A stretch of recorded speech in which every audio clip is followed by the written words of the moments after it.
Assalamualaikum warahmatullahi wabarakatuh.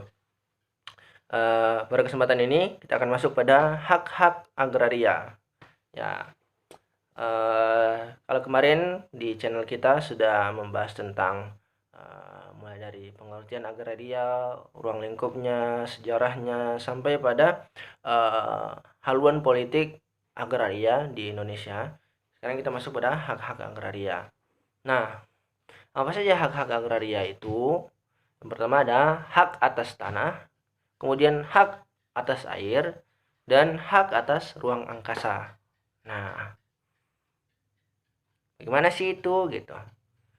Nah, hak-hak atas tanah itu diantaranya adalah hak milik atau hak guna usaha, hak guna bangunan, hak pakai, hak sewa, hak membuka tanah, hak memungut hasil hutan, dan hak-hak lain yang tidak masuk dalam hak-hak tersebut di atas yang akan ditetapkan dengan undang-undang serta hak-hak yang sifatnya sementara sebagaimana disebut dalam pasal 53 Undang-Undang Nomor 5 tahun 1960.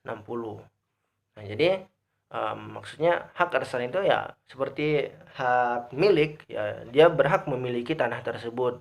Atau misal dia berhak untuk menggunakan tanah tersebut untuk usahanya dan lain-lain. Misal seperti dia membangun kebun, atau dia membangun usaha di situ yang mana bisa menghasilkan. Atau hak guna bangunan, dia bangun pabrik dan lain-lain, atau hak pakai, hak sewa, membuka tanah, memungut hasil hutan dan lain-lain gitu ya. Kemudian ada juga hak atas air dan hak atas ruang angkasa. Ini dalam pasal yang keempat ayat ketiga, di mana hak-hak tersebut adalah hak guna air pertama ya, kemudian hak pemeliharaan dan penangkapan ikan yang ada di air itu, serta hak guna ruang angkasa gitu ya. Jadi ini hak-hak agraria. Nah,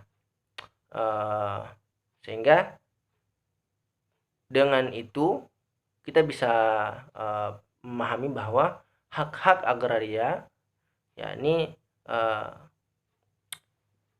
dengan adanya hak-hak ini bisa terpenuhi daripada nanti tujuan politik daripada hukum agraria itu, yakni tujuannya kemarin kan adalah bahwa bumi tanah, air, serta apa yang ada di atasnya itu, pokoknya semua kekayaan yang ada di dalam Indonesia itu digunakan sebisa mungkin untuk kemakmuran rakyat Indonesia, di mana dengan adanya hak-hak atas tanah ini diberikan kepada rakyat pribumi itu sendiri, di mana dia mempunyai hak untuk memiliki, menggunakan sebagai usahanya, menggunakan sebagai bangunannya, dia memakai, untuk disewa antar pribumi atau disewakan gitu kan.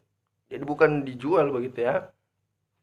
Nah, atau dia hak punya untuk membuka tanah, misalkan ada tanah yang belum dimiliki oleh siapapun, tapi kalau macam sebagaimana yang kemarin ya, kalau macam ada tanah yang belum dikuasai oleh siapapun begitu, maka itu bisa dipastikan bahwa itu punya negara, dan ketika misal dia ingin mengelola itu, maka dia berhak untuk membuka tanah di situ.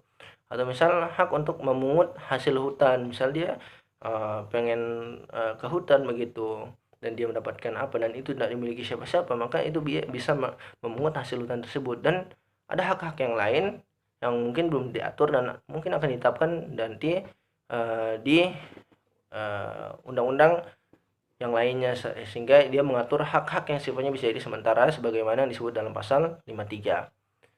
Begitupun dengan hak atas air dan hak atas ruang angkasa, mana untuk misal air dia bisa memakai air sumur gitu ya, air laut gitu buat garam dan lain-lain, atau hak pemeliharaan dan penangkapan ikan ya, bagi nelayan misal, atau hak guna ruang angkasa, misal di ruang angkasa ini dia bisa membangun ini satelit dan lain-lain, misal jangan di negara yang lain begini. Nah, itu kan bisa melanggar, sehingga khusus Indonesia misal itu haknya ya.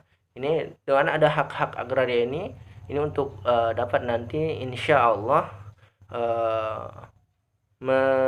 istilahnya apa ya, meloloskan apa istilahnya, menggolkan ya, mendapatkan ya tujuan daripada politik hukum agraria yang sebagaimana ada di pasal 33 ayat ketiga Undang-Undang Dasar 1945. Demikian pembahasan kita kali ini. Terima kasih atas segala perhatiannya. Insya Allah kita ketemu lagi di video berikutnya. Assalamualaikum warahmatullahi wabarakatuh.